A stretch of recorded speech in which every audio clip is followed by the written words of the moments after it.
All right, 1 Samuel chapter 11. Let's jump in and get things going. So now comes the first major test of Saul, the king of Israel. So the Ammonites camp against the Israelites of Jabesh Gilead.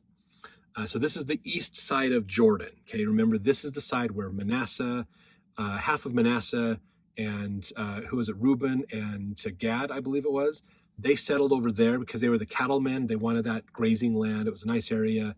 So they kind of wanted their inheritance before the land of Canaan, basically. Saul rescues them and defeats the Ammonites. The kingship is renewed in Gilgal. So some interesting dynamics we're going to see in how the politics of Israel happen and to help unify them under Saul. So verse 1, then Nahash the Ammonite came up and encamped against Jabesh Gilead, and all the men of Jabesh said unto Nahash, make a covenant with us, and we will serve thee. And Nahash the Ammonite answered them, on this condition will I make a covenant with you, that I may thrust out all your right eyes and lay it for reproach upon all Israel. Wow. They're going, come team up with us. We want you to help us.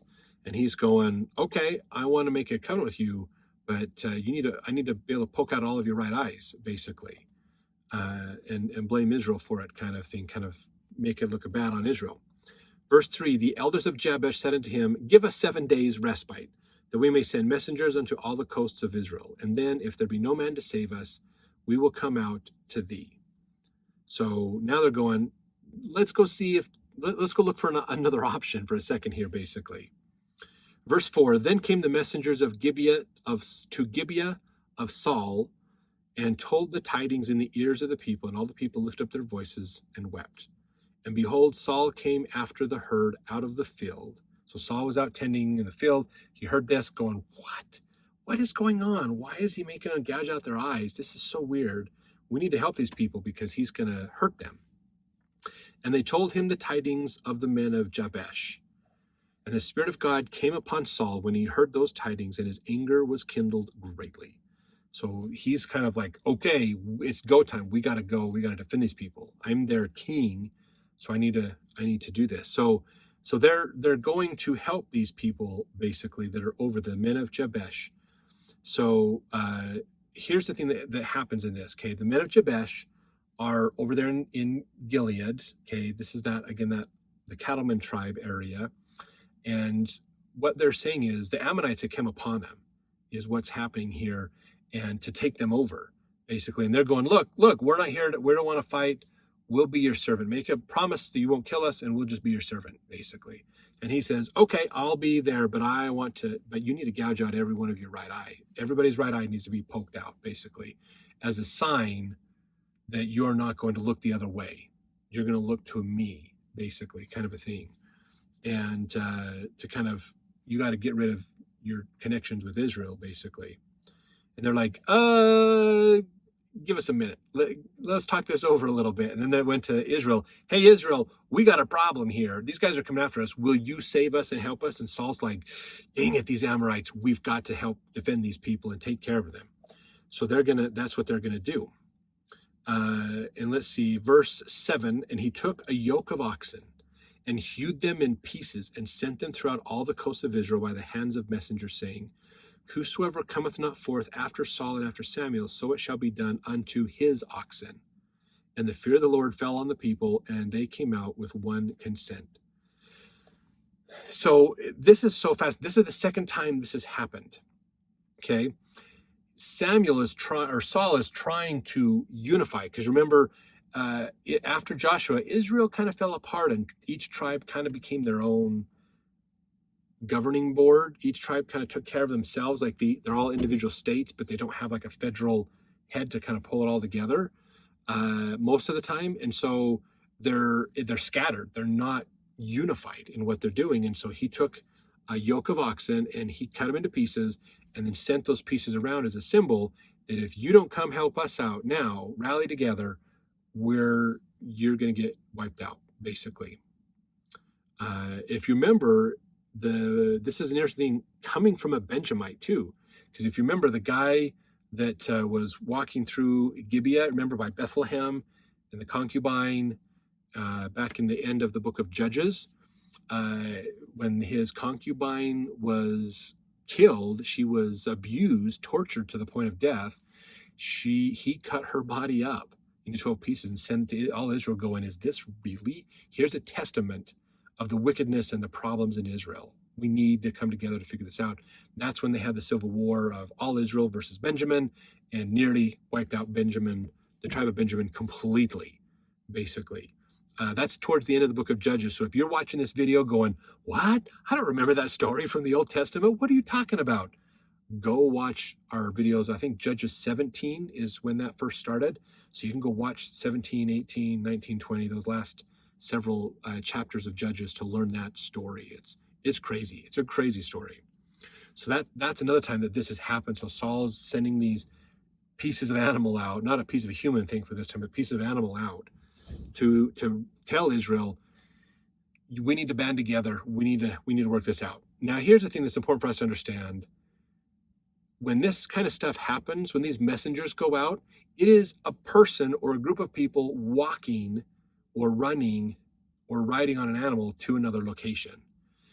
Messages took weeks to get out. So it wasn't like, hey, we're going to gather together by noon today and get this done. It's like next month, we're going to get this done.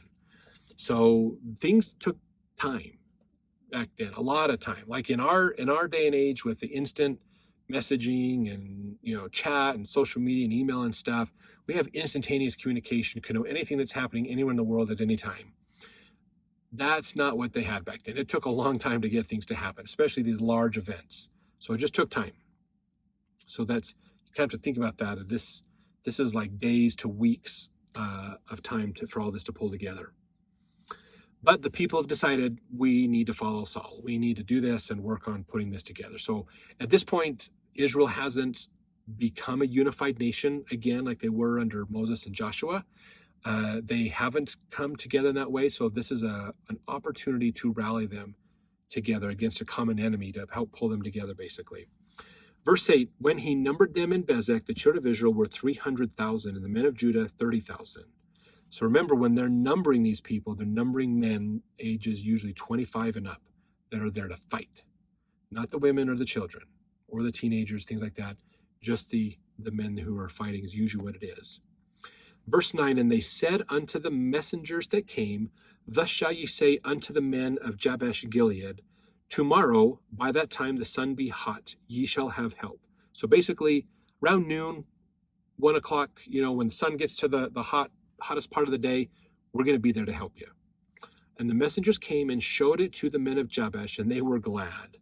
Therefore the men of Jabesh said, tomorrow we will come out unto you, and we shall do with us all that seemeth good unto you. So they're going, yay, we're going to meet you. We're going to come together and meet you, and we're going to figure this out against the Ammonites, basically, because the Ammonites want to gouge our eyes out, and we don't want to do that. We want you to help us, basically. Verse 11, and it was so on the morrow that Saul put the people in 3 companies, and they came into the midst of the host of the morning watch, and slew the Ammonites until the heat of the day. And it came to pass that they which remained were scattered, so that 2 of them were not left together. So I'm sure the Ammonites are like, okay, you wanted 7 days to discuss this and figure this out. Your time is up. We're going to march in on you. We're going to come. And they're like, all right, we're going to meet you to battle. And all of a sudden Israel comes in with them. And the Ammonites are probably like, oh my gosh, what's going on? Let's get into it. They get into the fight. Ammonites are destroyed, and destroyed to the point where those that are surviving are fleeing for themselves in every direction. It's not like a formal retreat, a march away. It's not like, oh, run away, we're going to all march back and just retreat basically back. It's like they're fleeing for their lives individually in every direction they can. That's how scattered they were and how destroyed the Ammonite army was. Verse 12, and the people said unto Samuel, who is he that said, shall Saul reign over us? Bring the men that we may put them to death. So now, here's the thing is, everybody's like, yay, Saul is our ruler. Yay, this is great. We're excited. Saul has helped us. This is wonderful. And then there's some people that kind of got some national pride around them going, you know what? And they went to Samuel to talk to him because he's the prophet. and said basically, who are these people who are basically not willing to rally with Saul? Who are these people who don't want to follow Saul? Let's just kill them all. Let's just put them all to death. Let's get rid of them. Does this maybe sound familiar?